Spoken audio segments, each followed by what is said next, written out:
Hey y'all, welcome back to my channel. My name is Maya and this is Maya Imani Reads. I'm pretty sure I've said it in literally every single video that I've uploaded on this channel so far, but I'm gonna say it again in this one. I love historical fiction and I especially love Black historical fiction. My love for historical fiction is very natural because I simply just love history, y'all. And with that, I have a very deep and close love for Black history as a Black woman. And since I've talked so much about historical fiction, I thought it only made sense to share some of my favorite historical fictions. All of these books are also by Black authors, so let's go ahead and get into it. The first book is The Street by Ann Petry. I really don't see anybody talking about this book, so I would say that it is low-key underrated. This book was actually the first novel written by a Black woman in America to sell over 1 million copies.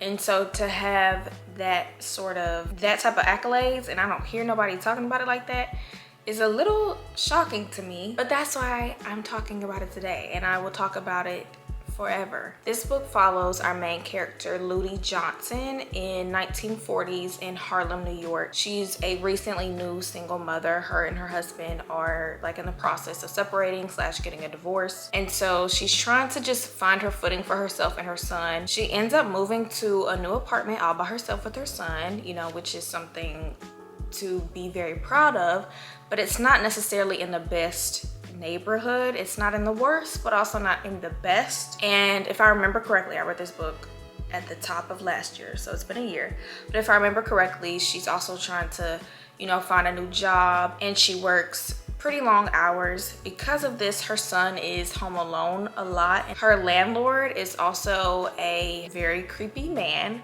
and we get a little bit of his perspective in the book as well. This is really like a mystery thriller, a little. Maybe not mystery thriller, but it's definitely suspenseful. I remember reading it and being like, oh my gosh, what's about to happen? I feel like I connected to Ludi so much, and I was just rooting for her as I'm reading the book. You just want her to win. She's a Black woman out here on her own with her child. You want her to win. So yeah, the book kind of follows her journey, like I said, as a newly single mom, and all that comes with that in Harlem, New York. It's such a good read, y'all. I gave this 5 stars. If you have not checked it out, you need to add this to your TBR this year. This next book, I've definitely seen a good bit of people talking about it, and it is deserved to be talked about. That is The House of Eve by Sadiqa Johnson. Sadiqa Johnson is one of my favorite authors. She has a book coming out next year. The name is leaving me. Keeper of Lost Children, that's what it is, The Keeper of Lost Children, and I'm so excited to read that. This book is another dual perspective following 2 main characters. We got Ruby and Eleanor. Ruby is a 15-year-old living in Philly, and she is like preparing to head off to college. She finds herself in a relationship with someone who she really is not supposed to be in a relationship with, and then finds herself in a certain predicament that could jeopardize her hopes and dreams of like going to college and just everything that she had set out for herself. Eleanor is a freshman at Howard University. While at Howard, she meets a young man that she falls in love with. I believe he's a doctor. He's a Black doctor, and he comes from a really wealthy Black family, but they're colorist and they're kind of mean and nasty. Eleanor really wants a child, and this is on the back of the book, so this is not a spoiler. She really wants a child, but essentially is having some infertility issues. And then Eleanor and Ruby's lives cross in a way that is just so good. This is a book that if I could read over and over and over again, I would. And I don't even like to read books over, but I would read this over and over and over again. I love this book. This is my favorite book that I've read by Sadiqa. I would love for this to become like a limited edition Netflix series or Hulu series or something. It's just such a good book, y'all, and I can't say it enough. Next, we have A Love Song for Ricki, Wilde by Tia Williams. If you were to look this book up, the first genre that would come up probably wouldn't be historical fiction. I'm sure it'd be romance, but this is also a historical fiction. It's like both intertwined. This book follows Ricki Williams, our main character, character. She's a young black woman and is the daughter of like a rich black family in Atlanta, but she decides she wants to, you know, like make her own in life. She wants to make a name for herself. So she moves from Atlanta to New York. And in New York, she opens a flower shop, which was a dream of hers that she always had. While in New York, she meets a handsome stranger.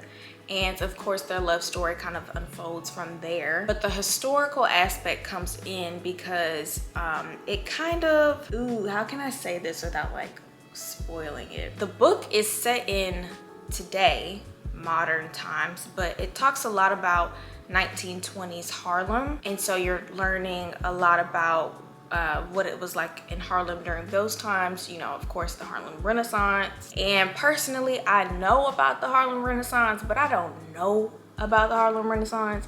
Like, I know that there's so much more to know. And so while you're getting this romance and love aspect, you're also getting that historical aspect.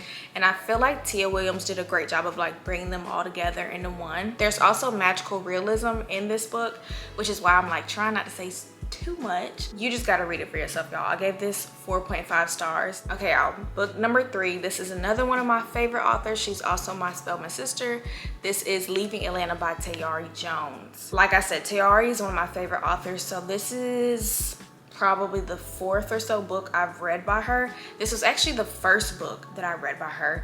I know a lot of people start off with An American Marriage, but I started off with Leaving Atlanta. This book is set in the 80s in Atlanta, Georgia, of course, during the time when a lot of black children were going missing and the police really was not looking into it. Children were just going missing, and a lot of them to this day, they have no idea what happened to them. They haven't been able to find their bodies. So you're following 3 accounts of 3 different kids in the Atlanta area. They're in 5th grade, and just getting a snippet of their lives during this time when children were going missing. I read this probably about 2 years ago, so I'm struggling a little to remember more than that. But I do remember that I enjoyed this book so much. And prior to reading this book, y'all, I actually did not know that that happened, which is crazy to me as a girl, not from Atlanta, but from Georgia. And then I went to school in Atlanta, and I did not know that that happened in Atlanta. Tayari Jones, I believe, is from Atlanta herself, so it makes so much sense that she wrote about this because she literally was there. She lived through it. And so I think that that's one of the reasons I also really enjoy this book, is because she was there. So she's able to bring that real feel of what it was like to be in Atlanta during that time. She actually starts this book off with an introduction, and I definitely recommend you read it because she kind of shares a very personal account that she had with the events that were taking place during this time. And lastly, but definitely not least, we have Homegoing by Yaa Gyasi. I'm pretty sure that this is a pretty popular book, and for good reason. Y'all, this is such a great book. 5 stars from me. I'm actually gonna read the synopsis for this one. So it says, Ghana, 18th century, 2 half-sisters are born into different villages, each unaware of the other. One will marry an Englishman and lead a life of comfort in the palatial rooms of the Cape Coast castle. The other will be captured in a raid on her village, imprisoned in the very same castle, and sold into slavery. Homegoing follows the parallel paths of these sisters and their descendants through 8 generations, from the Gold Coast to the plantations of Mississippi, from the American Civil War to Jazz Age Harlem. Yaa Gyasi's extraordinary novel illuminates slavery's troubled legacy, both for those who were taken and those who stayed, and shows how the memory of captivity has been inscribed on the soul of our nation. If you have been considering reading this book, you need to go ahead and read it. You need to go ahead and get it. When I say that I love this book so much, like I said, 5 stars. It was such a good book. The way that it started and the way that the author kind of wrapped it all up with the bow at the end and brought it all together. Oh my gosh. This is the type of book that I wish I could write. If I was a writer, I would want to write I wish I could have written this book because it's so good. I know that Yagyasi has also written Transcendent Kingdom. I've not read that one, but I believe that's on my TBR as well. Let me know if y'all have read that and what you thought. And those are 5 of my favorite historical fictions. I hope that y'all learned about some new books today, that you got some books to add to your TBR. If you've read any of these, let me know what you think, and also drop one of your favorite historical fiction books by Black authors in the comments. Thanks so much for watching this video, y'all. I will see you in my next one.